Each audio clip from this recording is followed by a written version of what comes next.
Hey guys, I'm gonna go ahead and make a quick video.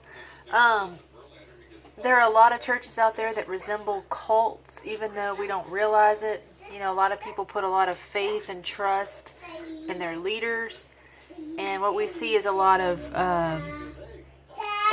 power, manipulation, and control. Um, right today, I'm going to be reading something to you from www.wickedshepherds.com.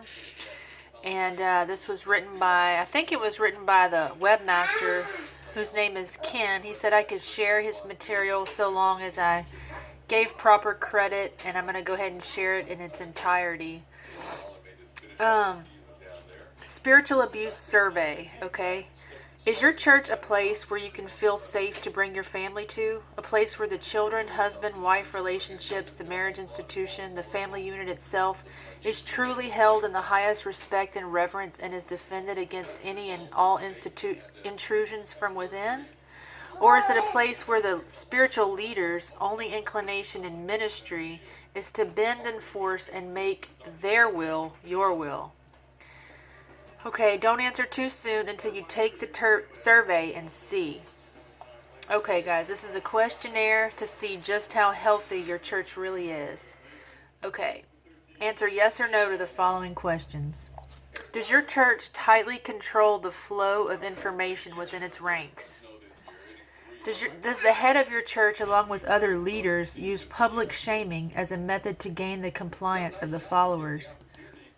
A lot of times, guys, if people go against a leader, people will say, that they're backsliders, that they have a bitter spirit, that they're angry, that they're sowing discord. Those are the kind of language that people often use for public shaming. Does the head of your church and his fellow elders appear to be intolerant or consider it evil persecution when criticized or questioned? Are you discouraged to associate with former members, being warned that they are evil or defiling or a danger to your spiritual welfare? Is leaving your church to join another church that is not approved by your elders equal to leaving God? There's a lot of that out there, guys. A lot of people are under what's called the spiritual covering doctrine, and they're told that if they leave their church, then the bad guys are going to get them. But if you're being told that, then the bad guys might already have you. Because that is not a, I encourage you to watch my video about the spiritual covering doctrine. Let's see, next question. Is your church, okay, hold on. Do you fear being rebuked, shunned, or ignored for expressing a different opinion? At church, is there a sense of control rather than support? Is there a relentless obsession of reminding the sheep who's in authority? Are you told not to ask questions as to why others have left? Are you told to accept the statement that your elders give you? Are books, tapes, and CDs, speakers, music, etc. carefully controlled to keep only the belief structure of your church before your mind? Is there a relentless campaign to keep you around the activities of your church, expecting you to be at all the stated meetings, except if providentially hindered? And if you are absent... Sorry, guys, I know it's loud. If you are absent, is your spirituality and dedication sometimes questioned? Guys, church a lot of times will just try to keep people busy. They'll try to keep people all within their little structured setting. Is the concept ever so subtly present that when you please the pastor, God is pleased, and when your pastor is not pleased with you, then God is not pleased with you? Is there present the breaking of even the closest family ties to guard the flock? Is there the constant using of guilt and shame as tools of control? Is there present at your church the encouragement of the members to spy and report on each other, lest sin be found in their midst? Is there present at your church the dominant climate of fear in the group, fear of failing to keep one of the rules, and fear of being held up to public humiliation and rejection?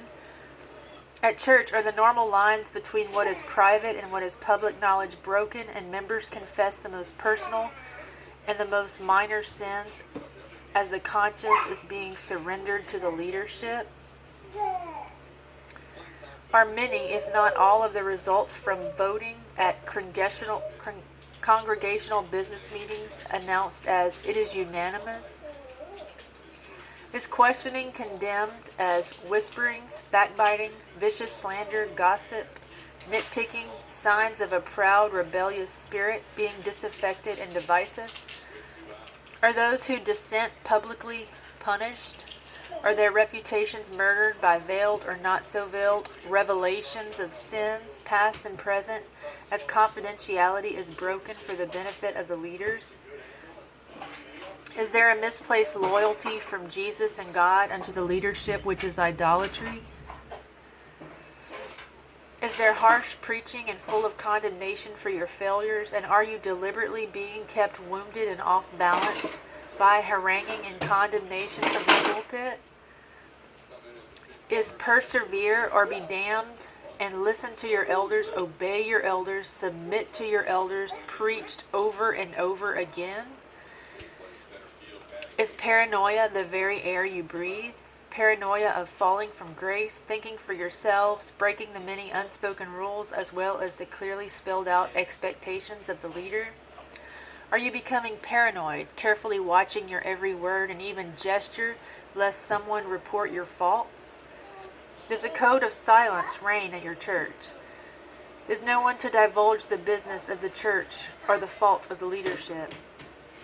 Do the spiritual leaders at your church seem to give you the impression that either covertly or overtly they have the right to tell you how you should manage your own family, presuming that they know your own family better than you know yourself? If you answered no to all of these questions, your church is relatively healthy. If you answered yes to a quarter or more, your church is showing signs of being unhealthy. If you answered yes to half or more, your church is very, very unhealthy. If you answered yes to 3/4 or more, your church is an authoritarian cult. And then it gives you a link. If you answered yes to all of the questions, it gives you a link. And I'm going to put all these links in the I'm going to put all these links here in the description. And I encourage people, this is very, very common, and it's very sad. I'm just trying to help people get out of this authoritarian type church setting system and into the arms of Jesus, where he wants to show you love and mercy and grace. And there's a lot of controlling manipulation out there, and I'm just trying to help spread the word in whatever way that I can. I'm trying to think. I've seen a few of these. I can say that the church I've been to is fairly healthy. It's pretty healthy. But I have heard things, preached from the pulpit. Anytime you get a leader in a position of power that's coming over the flock, there's a danger. There's a danger. And it's just important that,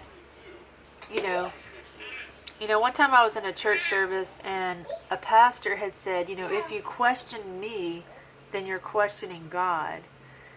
And people need to know that as Christians, we're part of a body of believers, and we are told to question. We are told to test everything against the Word, everything. And if somebody's telling you that, that is not healthy. People need to know that it's okay to question the leaders. And if you see any of these little signs in your church, it might be time to get out. Okay? Seek Jesus and get out. And I'm not telling you what to do, but I'm going to put these links here, and I just encourage you to pray and to seek Jesus. And I hope everybody's having a good day. Thanks a lot.